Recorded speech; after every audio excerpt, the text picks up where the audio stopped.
Hello, I'm here with Brenda, and we're going to discuss the Award Preferred Partner Club.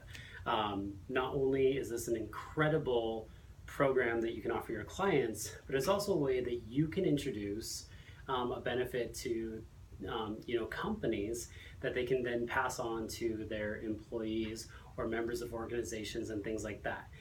One of the best things that I think I've seen in the last 2.5 years is that we're willing to profit share, which I'm really excited about. For any of the leads that you bring us, we go into a preferred agreement or partnership with a company or an organization.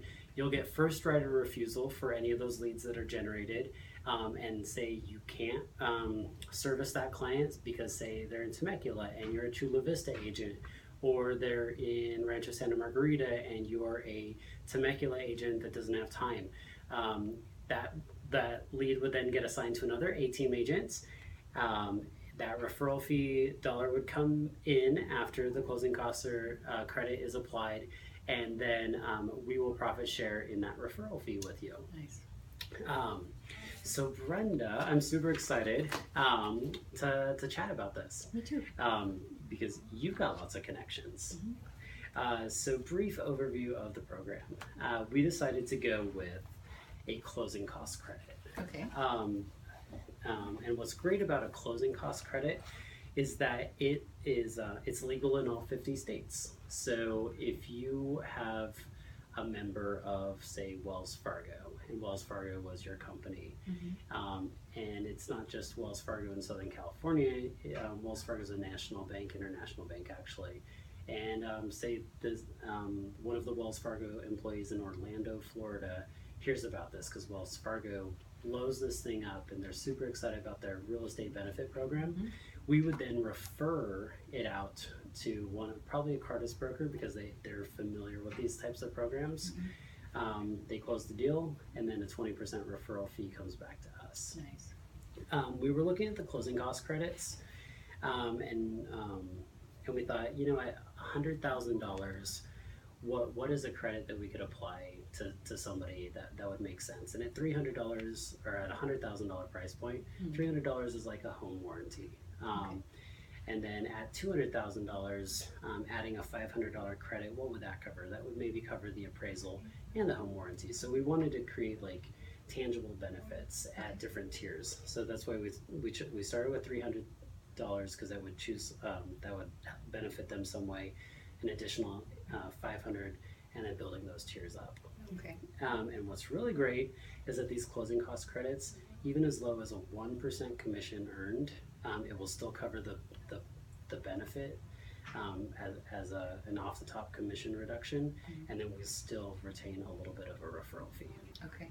What if the seller gives the buyer a credit for closing costs? Mm-hmm. And we have more of a credit than we have closing costs. Is the buyer able to get the balance as a check or no? That depends Is on it the tricky? state law. Okay. In California, they could receive it as a rebate. Okay. Sort of like in VA loans where they receive check back. Okay. For that. So in California, yes. I can tell you in 5 states, no. Okay. Those are like the central states. Okay. So that would just be a little more tricky. Mm-hmm. And we've designed this disclosure so that it will tell, this way, so, well, they can't see on the camera. So this is something that we've designed straight from the beginning, that say you're representing a buyer, so at $200,000, we know that they're going to get an $800 credit from you. Mm-hmm. We're going to have this directly from the very beginning, so you can hand their lender this, so that there's no lender hiccups along the way. Okay. And there's also, we've created the escrow instructions, so that you can, when you open escrow, you can hand this, that, based on the purchase price, you'll know the closing cost, that this is the buyer, and that the buyer's broker will contribute the closing cost credits. Nice. Okay. So there's all this, and if for some reason during the escrow period that the closing costs exceed the amounts allowable, then we can work with the state laws and either apply that back as cash rebate or whatever, but we definitely want the closing cost to go first. Okay. That's a great question. Thank you. So who's eligible for this? That's really cool. So let me show the camera for visual purposes. This is the official advertising stuff of the collateral. They are basically 3 8x10 pages that are one sheet of paper folded, giant trifold with all this information. We do have these available, so if you've got corporations that you want to approach with an idea, I've got these here, so you just have to ask for them. I'll send them up to you. But because these are like $4.50 each to print, we've got them downsized for like a consumer. So if somebody does come through the program and they're like, I think I belong to a program, but I'm not sure, we can email them this. We can print this for less than 10 cents. So it's a little more cost efficient. But that's not really why we're talking today, is it? Why are we talking today? Because I think we were going to brainstorm on who to approach with this. Yes. So what do you think is a target company and person within that company to speak with? That's a great question. HR managers and benefits directors. Mm-hmm. Those are really the people that make the decision on what benefits their employees get. Mm-hmm. What's really cool is that this program, this benefit doesn't cost the employer anything at all. Nice. I think it's tailored that on a scalable level. So if we're looking at mid-sized employer, small employer, or even a large one, that we can service them. I would start small. Think big, but start small. Okay. People that you have relationships with, and the decision makers. So let's look at that in 3 different levels. So the relationships that you have. So probably past clients that maybe they talked about being somewhere in HR in a company. Maybe we brainstorm. Do you have people that? Yes. Yes. Is it appropriate to approach someone that we have represented in a corporate relocation transaction? I think that's awesome. Excellent. What's so cool is that we've got hundreds of deals a year that are corporate transferees, Mm-hmm. but they're only getting that relocation benefit. So that it's like one time. So Right. they're moving from Dallas, Texas to Carlsbad, California. They're Right. only going to get some real estate benefit once. Right. But what if we, the way I thought about this is, what if we took that even bigger? So say they're a Qualcomm employee. Mm-hmm. Qualcomm employs hundreds of thousands of people across the globe. Right. But their only real estate benefit is corporate transferee, where the tax benefits and the transfer in that one time. Right. But they've got hundreds of thousands of employees that are moving within their neighborhood or their marketplace here. So they could then offer this program, not just relocation transferees get something, but just for being in right. Uh-huh. Everybody. Yeah, the Okay. janitors, everybody would be able to benefit Okay. from this partnership. So I've had corporate relocation clients who don't end up purchasing a house in that first year because they Mhm. decide they want to rent for a year and explore and learn more about San Diego. This would be something I could eventually flip them into because after a year they want to buy, but they don't have that corporate relocation expense. Exactly. Well, that's a Okay. great one. All right. And we've opened this to any award client. So anybody you represent, Mhm. the power of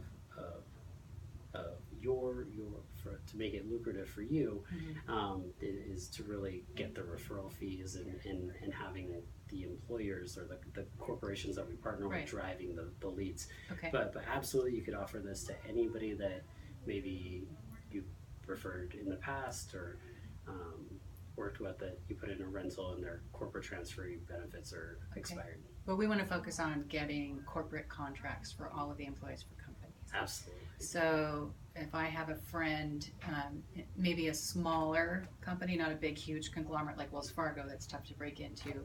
Mhm. But if I have a friend that does human resources for a smaller company that employs maybe 40 people, Mhm. that might be a locally based company, a good target. Absolutely. What about people who own small businesses? Maybe just have 5 employees. That's still that would work for them. Because it doesn't cost them anything. Right. Because health benefits cost a lot. Life insurance, 401k matches. Right. Those are all like the benefits that corporations think about. Right. But here's a cost-free benefit that with the rising cost of health insurance Right. and employer contributions, here's something to add a line that costs zero. Right. So then maybe even small business owners and small to mid-sized companies. Mm-hmm. Okay. And I like to think even a step outside of the corporate realm, but looking at school districts. Okay. Teachers have some good benefits, but Right. None of our school districts have an employee benefit reflecting Wow. real estate. Okay.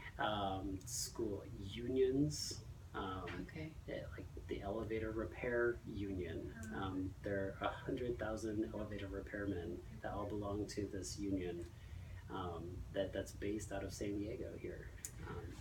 What about attorneys, like divorce attorneys and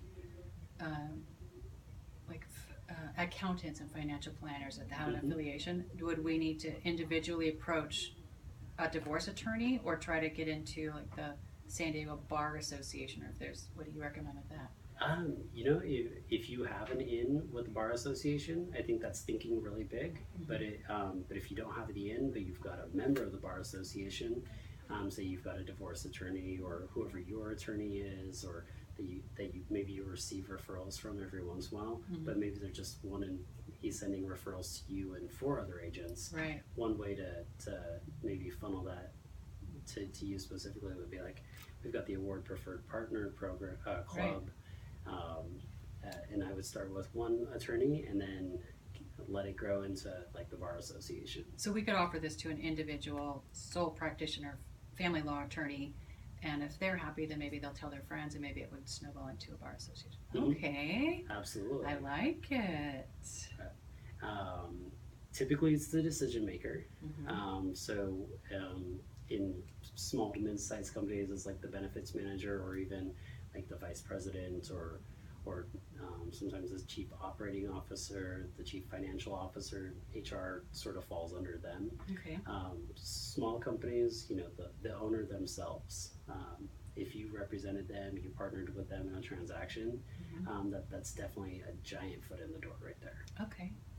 I like it. I'm trying to think, I just had another question. I'll edit this. Okay. Oh, what about international buyers? International, I love Yes. it. So coming in like as U.S. citizens or foreign investor buyers. Well, so I have a friend that she's a partner in a company that's a multinational company, and they have employees in London. And what if someone in London wants to purchase a house in London? Could we do a referral through this? Oh, that gets international. Yeah. Get messy. So purchasing outside the U.S. is probably a little tricky. Because there's, referrals just in general outside the U.S. get sort of tricky because certain sides of the transaction represent and others don't. Okay. So I would steer clear of the outward purchasing and focus more on the, if they are like an English buyer that's selling their house in London and moving to the United States, that direction definitely would work, and we can apply in all 50 states this. Okay, so if we have agents, there's an agent in the launch class this week who is Chinese, and she's gotten her license. She wants to work with Chinese investors who want to move to the United States because our air is cleaner. Ah. Yeah. Excuse me. So this would be a good. How could she capitalize on this? Maybe maybe come to an agreement with a company, perhaps, that has employees that might be able to work remotely here? Absolutely. Okay. Or if she's got a great presence, so instead of them getting lost in Zillow and um, uh, what's a good Chinese, like a Juai is an international MLS that a lot of Chinese buyers are looking at U.S. listings on. If she put this program out in front of them, not only let me be your American buyer, I speak Chinese, I can help take care of, no need to look at other things, come to me directly, and I'll give you this closing costs through the preferred partner club. Okay, so what if I have a small business owner that wants to participate in this for their employees? What do I do? That's amazing. First of all, celebrate. It's very exciting. Okay. So what I would ask from the award perspective is that you solidify an appointment and like an actual interest. If you take the lead on that, tell them about the program, kind of explain it, and once they are interested, that's sort of when I'd like to be introduced. Okay. Because I could cold call businesses all day, Right. but if we have the warm handoff, I'd love for you to be involved in it. Okay. So we'll work together, set an appointment, come in. I'll do an actual formal presentation on what this looks like and a needs analysis of what it is. We could tailor the program specifically to that business. Okay. We would come into our service provider agreement. It's really just a real estate service agreement. It says what we will do. Like we will create a landing page for your employees to turn to fill it out. That I will provide referral reporting on the referrals and activities and things like that. It doesn't cost them anything, so there's nothing about pricing in here, but it's really just to show that we're here to service them as a corporation, to be their partner, and that they will then promote it in their own company. Okay. They sign that, we build them a website, we do custom flyers for their employees, and then referrals just happen. A lot of the success that other companies have seen is when they partner with a corporation for continuing education. That's what I was going to ask you. How do we maintain that relationship? That's great. So if there are benefit seminar days, we could go set up a booth there, talk about the program. We could do lunch and learns if the corporation allows it. If it's large enough and there's enough buyers, that we could do home buying seminars specifically for them, talking about their programs. Nice. Yeah. Okay. So it's really growing a longer term partnership with a company and having Award and Brenda be the real estate expert for their company. Okay. Who would be the person maintaining the relationship and doing the lunch and learns? Is that something that you would go do, or would that be something we would be responsible for doing if we introduced the company? So based on whatever we came to agreement with, probably the profit sharing time frame. It's your relationship. We just want to help take it to the next level. Businesses tend to respond well where other larger businesses are helping manage something. Right. And so we'd ask for probably 2 years to be really, really close with you and have you be a part of that. Having you do it for 2 years or so, you would always have first priority, first right of refusal for any events, any referrals that came through. So you would be that point person. But we know that this is a relationship business, right? And so we always want you to maintain that relationship and help. We're just here to provide the branding support, the administrative support if you need it. Leverage the power of 800 associates in our company and 800 brokers across the country. Nice. I've been wanting to do something like this since I got my license. And it's nice. There was that missing piece that I couldn't put together that you've done all this work to do. So I really appreciate that. So when I was doing this before, I was doing lunch and learn homebuyer seminars and homebuyer seminars, and I was putting my own material together. Do we have something in place, or could we have like a standard presentation in place that we could all use so we have that consistency and quality? Absolutely. Okay, that would be really nice. And one of the ways that we would move forward with a corporation or membership organization would be about how they want it presented. And so we've come up with a presentation specific to that Nice. membership base or employee base. Okay, I'm super excited. I have phone calls to make. Awesome. Well, cool. I'm super excited. I want to partner with you just like Brenda, and thank you for being our guinea pig on this interview Q&A. This is really awesome, and it is something that our call center is enrolling people in, just for the call-ins to help tie them. So the word is getting out about this program as of January 10th, I think is today. We've already got 30 people enrolled in this program, and 1 is under contract. Wow. So we're excited to see this program grow. That's great.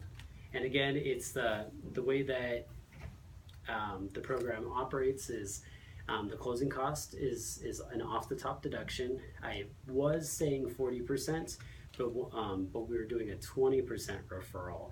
Because once we had the closing costs plus the referral fee, then we were at about 40%, even a little higher. So we wanted to keep the cost down to the assigned agent, Okay.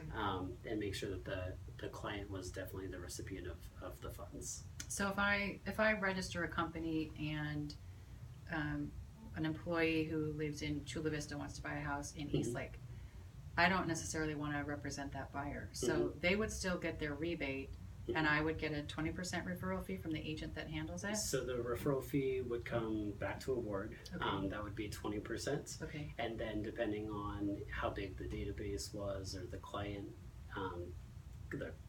company was, we'd come to an agreement on how we split that 20%. Okay. Nice. So they still would get their rebate, and I would get a little something for the referral? Absolutely. Okay, even though I don't actually work it. Nice. Exactly.